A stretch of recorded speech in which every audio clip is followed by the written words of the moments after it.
Carroll bringing it forward. Thompson's making the run. Carroll hangs on to it though. Still Davy Carroll. Could go all the way here. Oh, what a goal!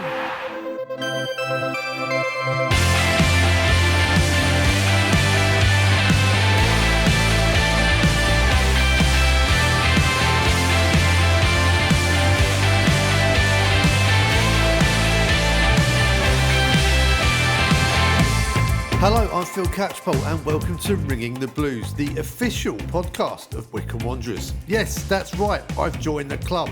The podcast will remain the same in many ways, and I'll also still be on the matchday commentary, including on BBC Three Counties Radio for the foreseeable future. And on next week's episode, myself and Head of Media Matt Cecil will be talking about Wanderers TV. So any questions you have about the upcoming new club platform, then please let me know on social media and we'll deal with them next week. On this week's episode, though, we have club CFO Pete Couhig updating us on the off-the-field matters, our chips on the way back. Plus, we hear from midfielder Curtis Thompson and Gareth Ainsworth ahead of the trip to sunny Morecambe on Saturday. But first, here's the action and reaction from the Chairboys' victory over Oxford. In the M40, it's not a derby.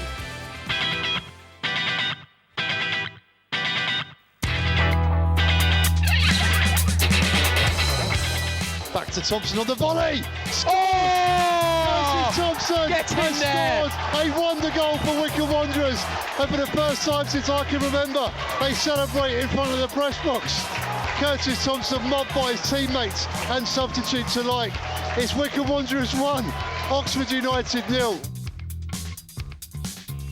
Hanlon's in Acres. Here is Hanlon. He's through on goal. Brandon Hanlon scores. Yes! The counter-attack from Wycombe is textbook. McCleary, he waited for the pass. He found Hanlon, he drew the keeper, and he nutmegged Ainsworth and doubled Wycombe's lead. Wycombe 2, Oxford 0.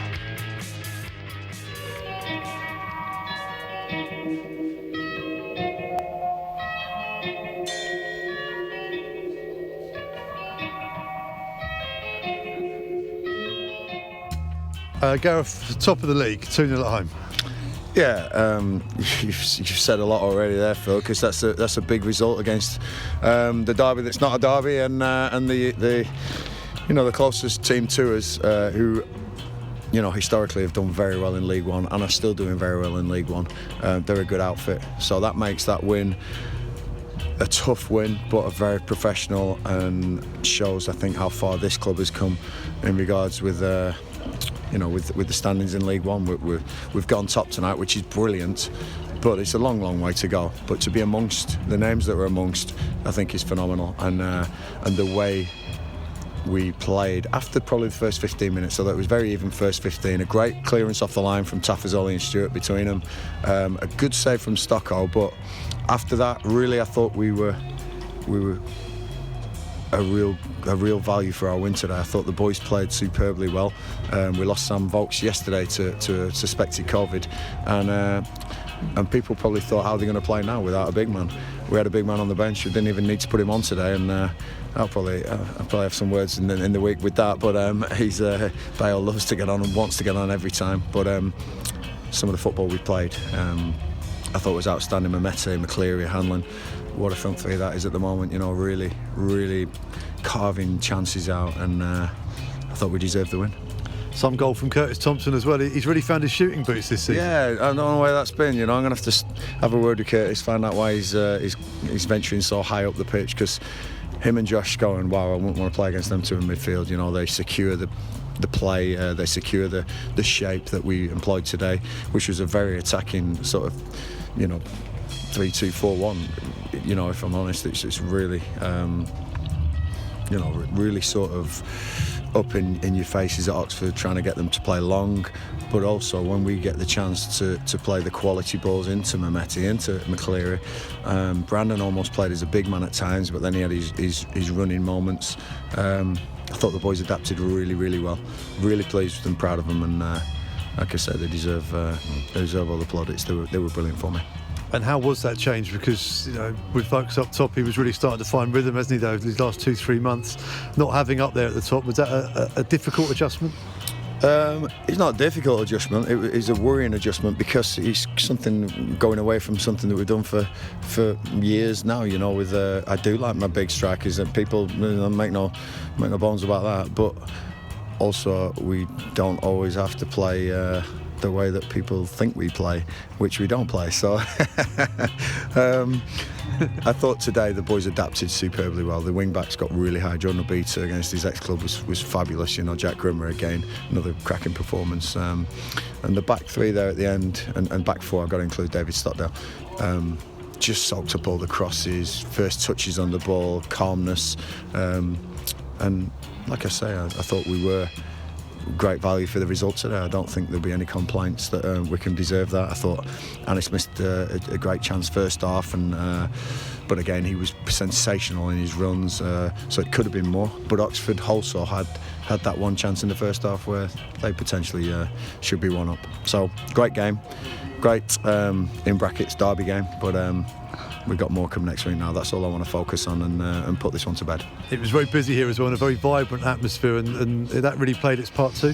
Brilliant. At the end, you know, I went over to that Frank Adams stand, and when it's full, they don't realise how much noise they make. You know, the terrace always makes noise, and you know, I'll come to that in a minute because there's one special person I want to dedicate this win to, but. The Frank Adams stand today, just full and going over at the end there with the fireworks blaring at the other side. You know, it was a special moment, and like I say, it was a great win against a really, really good side, and Oxford will be up there in and around it. Totally believe that at the end of the season. But so will Wycombe Wanderers, and that's a great thing to be able to say. And you talked about dedicating the game when Wycombe scored their second goal. You held up the shirt. Tell us the story.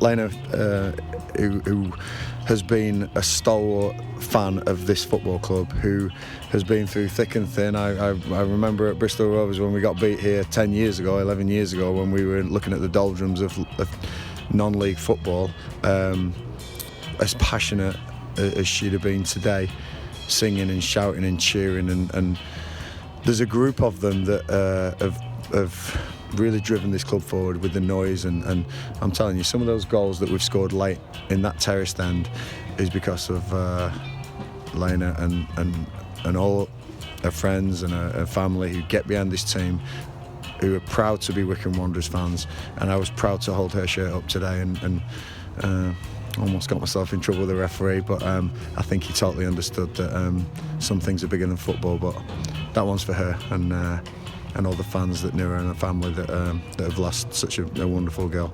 Hopefully we can cap the whole season off for everyone who we've lost this season, but you know, I don't want to put a real down note on it. The boys have been fantastic, and all our fans are really proud of them today, and so am I. Sticking to the financial rules and growing the club sustainably was the mantra of the Couhigs when they took a majority stake in the club. On the pitch, Wycombe are top of the table, but how are things going off the field? I caught up with club CFO Pete Couhig to find out.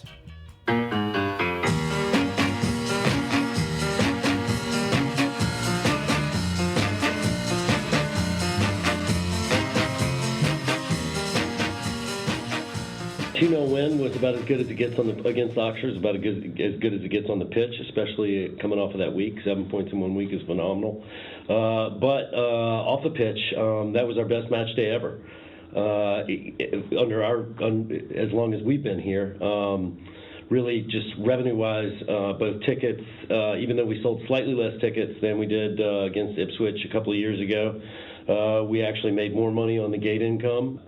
One of the highest per head spends that we've had. It was a great environment before and after the game. Lots of people got there early. A lot of people stayed late. Plenty of beer sold. Plenty of food in the kiosks. I think Will has really taken to the challenge. He's improved every week. Delivery is getting quicker. We're still dealing with queues, but you're never going to totally get rid of them. Yeah, that was our first. I think it was our first 100,000 day, and this year, and it was well above that. It was almost 120 grand. So when we put our budget together, there was some revenue growth that we put into the projections that sort of supported the salaries the wages that we're spending on players.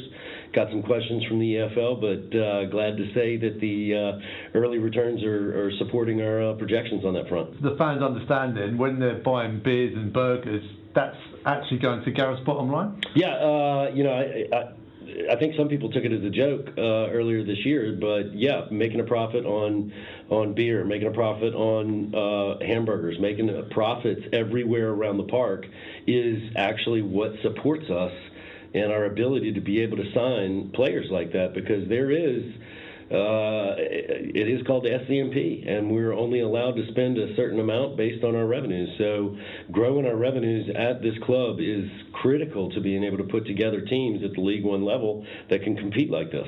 It seems a long time ago when Rob arrived with the Cajun spices in his own suitcases, but I'm guessing because of the COVID restrictions, you guys haven't really had a lot of crowds coming through the gates here at Adams Park. No, it has actually been pretty crazy.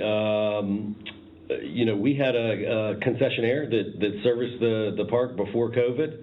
They're not back anymore. We basically had to come up with a startup operation to be able to service the kiosks, service the bars beforehand. We were very lucky last year that through some contacts at some other great sponsors of ours, Rebellion, we obviously have a great relationship with them. Tim and Phil over there helped us find Will, and who has really just jumped in, and he's got front of house experience, he's got back of house experience. He's definitely the best Southern American barbecue cooking English chef I've met. So it's been a lot of fun, and he's very enthusiastic about growing that business and making it better and continuing to provide more and more options to our supporters. We've obviously dealt with some labor shortages, not just in the service industry, but across the board, and I think he's dealt very well with it. We're not offering everything we want to yet, but it is any startup business, any growth business like that, it's gonna take a little bit of a learning curve. We definitely want to get chips back, and we've got some plans on how to be able to do that. The difficulty is that those kiosks are not made for food preparation. I guess they were maybe pursuant to regulations in the early 90s, but we're having to figure out a pretty unique situation to be able to provide the level and quality of food that we want all over the park before and during the match. So a bit like what Gareth does, this has to be sustainable. So when income starts to increase, you can then reinvest and keep boosting the income. Is that the strategy? Yeah, exactly. Although a lot of the stuff that we did to put in place experience, like achieving the match day revenues that we have right now, as well as the match day profits, was set in place 2 years ago. When we changed the season ticket pricing, when we changed the match day ticket pricing, that was all pre-COVID, and it was just part of a longer-term plan to sort of peg us to where we were at in League One and sort of a mixture of the championship pricing-wise to put us on an even footing as far as spending goes. I know it's a little bit more expensive than most people want, but we have to make money as a club. Our partner is a supporters trust. Every dollar that we bring in, 25 cents is theirs. And in order to put out a competitive club at League One level, you have to spend some money. But we also look at it as marketing. Obviously our match day experience, that is on first and foremost on what Rob's thinking about. But realistically, the more we invest in the playing side and the better that we do, it will help the entire experience become better so that more and more people come. This past weekend, we went over to 8,000, and we're still in an environment where some people aren't leaving their houses yet. They aren't coming in. So it's not quite where we want to be. It would have been great to have a sellout, but just the constant growth that we've achieved over the last 2 years has been pretty satisfying, considering the massive curveball that COVID threw us right in the middle of it.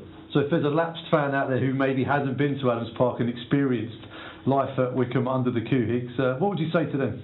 Well, and it's not just about life on how we're doing it. One of the things that's mystifying to me is that the area is filled with football fans, and for whatever reason, they just have never been to a Wycombe Wanderers match. And every time that we get a new one of those fans that comes in the park, they literally they ask themselves, why haven't I done this before? And it's it's hard to describe. I don't know why people look down on League Two or League One or even the Championship. To me, the lower leagues of English football is where real football exists. It's it's very difficult to watch on television, so a lot of times you have to come here. It's a pretty affordable experience, especially when you compare it to other activities that families do. And I think the more and more families, I saw some of the tweets this weekend where it was just dads that had brought their wives and kids to their first match, and just how much they enjoyed it. All we got to do is everybody's just got to get their friends to come, and the more it happens, the more they'll get there.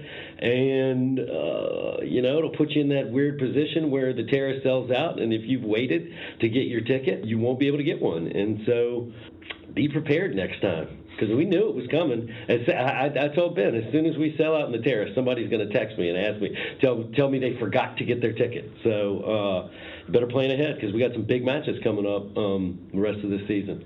We've got all the big clubs left. We played Sunderland twice, we played Ipswich twice, but everybody in that top 7, 8, 9, 10 teams, we've played away, and so they'll be coming here. And so if you do get the subscription and join as a season ticket holder this year, it's an extreme amount of value tied to that, in my opinion. So things going well off the pitch as well as on the pitch as well. So the sustainability is going well. The money's coming through. The fans are going to want me to ask you, Pete. The transfer window is open. Does this mean that their beer and burger money may be seen in a quartered shirt or something? Well, we have invested that beer and burger money into Wanderers TV, and our first January sign-in is obviously yourself. No, we. Obviously, we do. A January window is not just when our business happens. I think it would probably wouldn't surprise people how much time and energy and scouting and looking at analytics that the guys do behind the scenes all year to sort of put some targets out there. Yeah, we have some targets. That said, our squad is about as healthy as it can be. And one of the reasons that Gareth and Dabo are so good, and the rest of the guys are so good at bringing in players who blossom at Wycombe, is they're very picky. They're very selective. Honestly, hundreds or maybe even thousands of leads over a season come in through the door, and that's just the ones that come in through the door. That Stephen and Josh and Matt and Dabo and Lee and all of those guys watch lower league matches, are really looking deep at some of the studies that and some of the reports that Stephen has done, and dig deeper on some of these players. And it's not just about this January. Sometimes it's about next summer. Sometimes it's even farther off than that. And I also think our team is performing so well. You also have to look at the balance. And anytime you bring somebody in, you're taking a chance. And so it's January is a critical time to look at your team, to be able to see. It's an opportunity to strengthen your team if you need it. I mean, but we're top of the league. Played without Vokesy last weekend and beat Oxford 2-0. We got a bunch of guys that haven't really gotten the minutes yet that they deserve. This team is unbelievably good. Gareth's decisions are difficult every single week. Do we want to add people when there are guys on our bench that we would love to see play if given the opportunity? You can't ever sit still in English football. And so if there are some of our targets are available and we're able to acquire them this January, we will. But we're never going to be held for ransom. We're never going to be make rash decisions. Everything is well thought out, and just a typical January in Wycombe. Combative midfielder Curtis Thompson will clock up 4 years at the club this month. He's become a firm favourite in Bucks during this time, and I spoke to Kurt at the training ground this week. It's flew by. Yeah, it's definitely gone very quick. Enjoyed every minute of it. Still enjoying every minute of it. And who knows, hopefully another 4 years to go. Well, a lot's happened in that short period of time. You came Wycombe in League Two. Did you ever think the journey that you've been on would have happened? I'd like to have thought that we would have progressed and done well as a club because of the way it was when I first came. Everybody was professional. I think it was top fourth in the league when I came. So yeah, promotion was definitely a big target. But yeah, it's been really good. And you've played your way into the fans' hearts with your defensive midfield displays, but this season the goals are coming as well. Explain how that progression has come about. So this season I've definitely been working on my shooting. I had just a slight operation, just nothing major, just a little bit of bone shaving and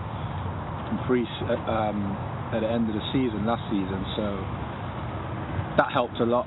I used to get a bit of impingement when I was struck the ball, so that's gone now. So yeah, there's nothing holding me back from striking now. So yeah, that and a bit of practice has definitely helped me out.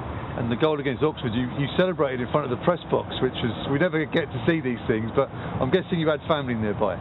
Yeah, my family don't come too often, so I seen my boy before the game and he said, make sure you scored that. So no problem, son. I just went and celebrated with him. But yeah, it was good. Good to be in front of the press box for something different.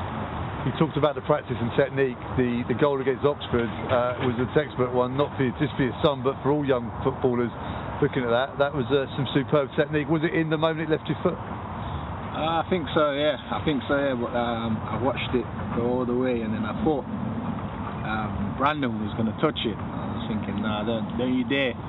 But yeah, he left it and it went straight in. So yeah, delighted with that one. And the other high-profile goal this year came against Morecambe. They're the next opponents. That was a hugely vital goal for Wycombe Wanderers and a great one for momentum as well for the whole club. Yeah, definitely. It's huge. Last 5 minutes in Adams Park, as everybody knows. So delighted to score my first one for the season and to secure the 3 points against them. They're a good side and we had to work really hard to get them 3 points. But yeah, glad to have taken part in that. That was a real roller coaster, that game at Adams Park against Morecambe. Now we're going up there. It's a long away day. What would you take into that game from what you learnt against Morecambe earlier in the season? Know that they're a very physical team. They're high pressing. They'll try and be in our faces. Obviously, they're at home, so they'll back themselves 100%. I definitely back us 100% too. And the momentum from the last game, we'll take that into Morecambe, and yeah, we'll just give the best account of ourselves as we can. And going top against with the winning against Oxford on Saturday, what's the reaction been amongst the boys in the dressing room to going first in the table? I wouldn't say it's really changed, to be honest. The boys are confident. We've been confident even when we've dropped to 4th and 5th. We know that we just got to focus on the next game, and the points will come because we've got all the ability in the squad, and everybody's going to be needed, so everybody's ready. The boys that aren't playing, they're pushing the boys that are playing, and yeah, it's just level-headed, I'd say, all season. And Tuesday night, Wigan were playing Morecambe. I mean, Wigan have got a lot of games in hand. Are the boys messaging each other on WhatsApp when these games are taking place, checking when the goals are going in? Not so much, no. We do know that they got thick month. I think it's next month. Games are coming thick and fast for them. It's about them getting through it. But I think the main focus is just on ourselves, really, and just knowing that every game we have to just go into. And like I say, just believe that we can take the 3 points, and come the end of the season, I think everything will take care of itself. I also had a chat with the gaffer, looking ahead to Morecambe, and also an update on the transfer window. Gareth, back on the road, another long coach trip and an overnight stay, but they tend to suit Wycombe Wanderers.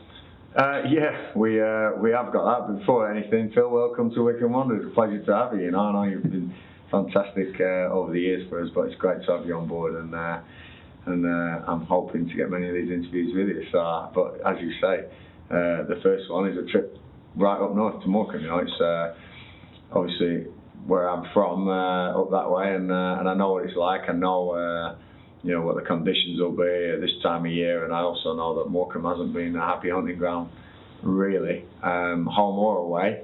I don't say happy hunting ground. It's been an average hunting ground, and we've got to be on our best for this one, because they're a good side. They had a good result midweek, although they got beat. I think Wigan are one of the strongest teams in the league. They scared them. They took them all the way.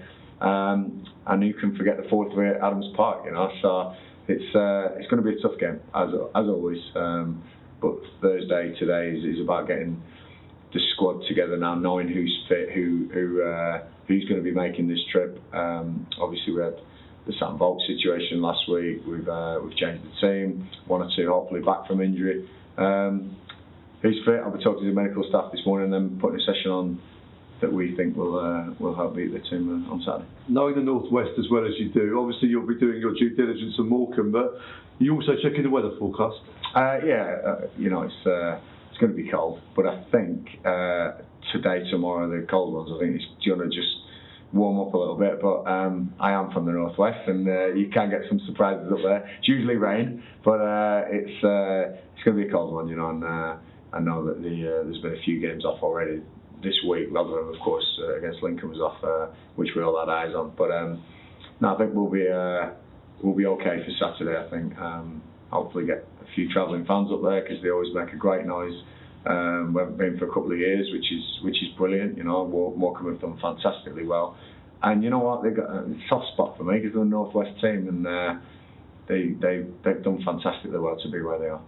And you've been a big Morecambe fan on Tuesday night, along with the Wycombe fans as well, following that game against Wigan. Yeah. I guess a good opportunity to not have a game yourself on a Tuesday, but also to check out the opposition in action.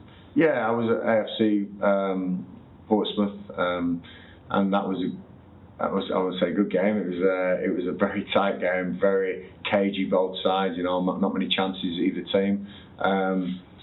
Obviously a good point for AFC, and Portsmouth would have probably wanted more. So, but the more we can pull away from this middle pack, the better.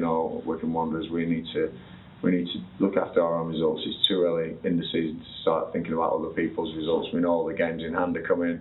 I think there's a few teams with the games in hand now, which aren't always great. You look at Rotherham last year; they had a congested end of the season, and we picked them on the last game. So there's all sorts to go. Yeah, it's January. Yeah, we're sitting top, which is brilliant, and it's probably just a reward for the boys for how much they've worked this season. Well done, we're top. This is great. No way does that make our season. We've got to work so hard to stay with this pack because these teams are great. And yeah, we will be keeping an eye on the other results. Of course, you do. You're not human if you don't do that. But it is, sorry, cliche. It's going to be all about us, what we do. Starting today on that training pitch out there in a couple of hours' time. It's looking pretty defrosted, so I think we'll be okay. And with the games in hand as well, it becomes almost like false positions and stuff. But points on the board over games in hand every time, right? Points on the board, definitely. Obviously, people look back a couple of years ago, and our games in hand got us the points per game to get us in the playoffs. But thankfully, this pandemic looks like we're sort of plateauing out, and we're coming over the tough bits, and the Omicron seems to be fading away, which is brilliant. You never know what's around the corner, but the more points we can get on the board as quick as possible, we'll leave the other teams looking, thinking, can we catch Wycombe, rather than our games in hand are going to be fine. It's a real conundrum at the moment, but all I know is that we've got a schedule that's pretty straightforward. The Cambridge games, obviously, are fantastic for them. But there's one or two who are going to have 6, 7, 8 games in a month, and believe me, that's tough. All sorts comes into that preparation, your injuries, your loading. This modern game now, we really do it well here. My medical team, Ben Sayers and Dave Waits on the sports science side, I couldn't thank them enough for giving me 11 really fit bodies, really ready to go on a Saturday. And midweek games can hamper that. So, no, we're really comfortable where we are, happy where I am, and like I say, looking forward to Saturday night. The week that Wycombe Wanderers hit top of the league, Wycombe have been in the press every single day this week, but they're not talking about the football. Does that help you as the football manager, though, because it keeps you under the radar? Yeah, of course, and Rob and Pete do a fantastic job of keeping the two things separate. And believe me, when I was a player, all you wanted to do is train and play. You don't read these stories about what's going on boardroom or this club and finances and things. Honestly, as a player, I don't want to sound mercenary. You care about getting paid at the end of the month and playing your games, and that's it. And that, honestly, it's down to it. That's down to it. And playing games is ahead of getting paid at the end of the month. We'd have done it for free, And it's what footballers do. They work for somebody. They say, right, I'll play for you. I'll give my all for you. They don't really concentrate and focus on that stuff behind the scenes. Honestly, you ask my boys, I bet some of them won't even know about it. Honestly, they will. And I credit Rob and Pete and Andrew Howard to keeping that away from them, keeping that separate, because it is a separate issue. That's something different. Our job's the football. Our job's playing on a Saturday, Tuesday, getting the points, and that's all I want my boys to focus on. Where there is a crossover though between you and the Couhigs is the transfer window. We're in January. How's that going? Yeah, we're actively chasing some players at the moment. It's tough. It always is, because we are now going for a player which I've never been able to go for before. It's maybe signing a player, maybe paying a fee for a player. Loan players, yes, they're out there, but again, a lot of people want them. There's all sorts of rumours going about. I read this morning that Ross Stewart from Sunderland may be going to a Championship club. Great, that's for us, but I'm sure Sunderland have got the same problems as me. The good thing is nobody's coming in for my players at the moment. I think a couple of managers or one manager lately said that they can only play for Wycombe, so I'm happy with that. They can stay at Wycombe, but there's definitely some shining lights in this squad. Keeping all of them is key, but also pursuing these players that will improve what I've got, which is tough. They're on the radar, and we're actively chasing some. Right, that's your lot for this week. We'll be back on Tuesday with a roundup of the weekend's action, the welcome return of the opposition view, and a chat about Wanderers TV. Until then, come on you Blues.